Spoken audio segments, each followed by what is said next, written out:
Alright guys, this is going to be the last review that I do for the day, and it's going to be on my scar mask that I just got in. Fake and Ray did a review on this, Dan from PredatorStuff.com, and he wasn't happy with it. The way that he described it was, it's good from far, but it's far from good, in his own words.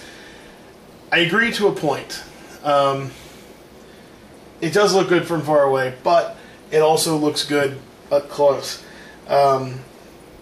Normally I wouldn't make that comment or that statement about this piece, except that when you look at this next to the chopper mask, or the Celtic mask, more so the chopper, it makes this thing look like a work of art.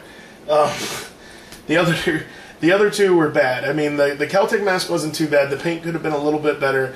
But other than that, I mean, at least it looked good. The lenses thing, yeah, it's a little disappointing. But the Celtic mask pretty much looked okay.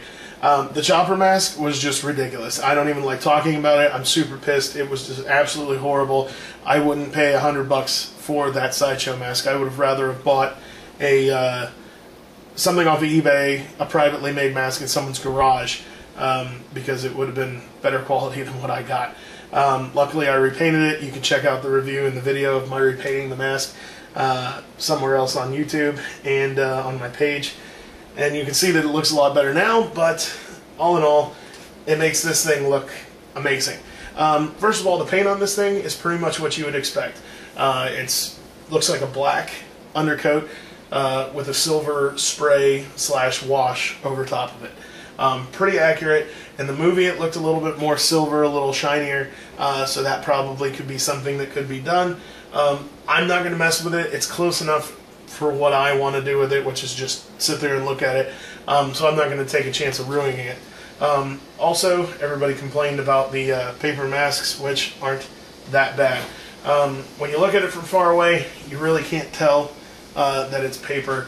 Also, it is back in here behind the casting, so it would be really hard to take out and really hard to put something else in, so I'm not even going to mess with that. But all in all, you know, it is what it is, and I wouldn't mind paying the $300 for this, even after I see it. You know, the lasers work, LEDs, whatever, but all in all, it's really cool. I'm happy with it. The scarring up here looks like what you would expect. Looks like they kind of just painted silver paint over it. They maybe could have done something like put a little bit of green in there for like alien blood or something. But all in all, I like it a lot. The lenses, they are paper with printing on top of it, and it looks like they used an airbrush to kind of go over the edges to add some depth to it. For just displaying purposes, it's fine for me.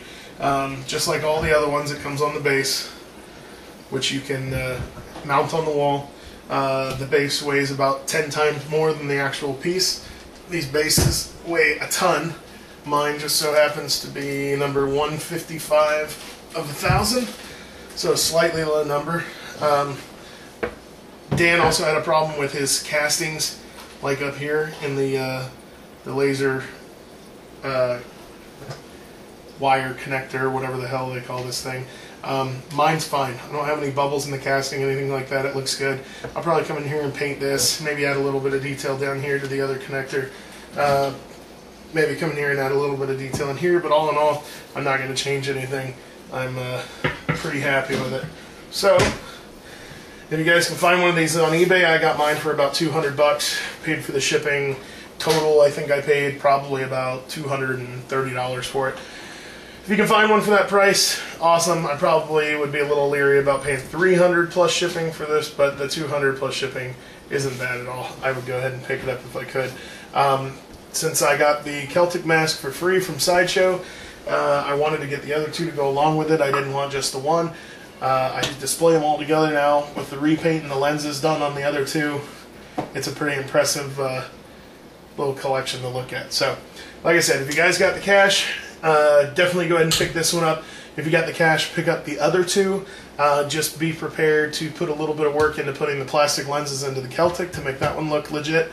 And definitely be prepared to put a lot of time and work into having to repaint the entire chopper mask and then putting the lens into that one too, which is harder to do than the Celtic, because instead of just the round lenses for the eye holes on the Celtic, I actually had to make the whole visor, which not only wrapped around, but it also went up at the same time. So to get that template cut out and get the plastic cut out where it didn't bend or bind anywhere was a bit of a pain.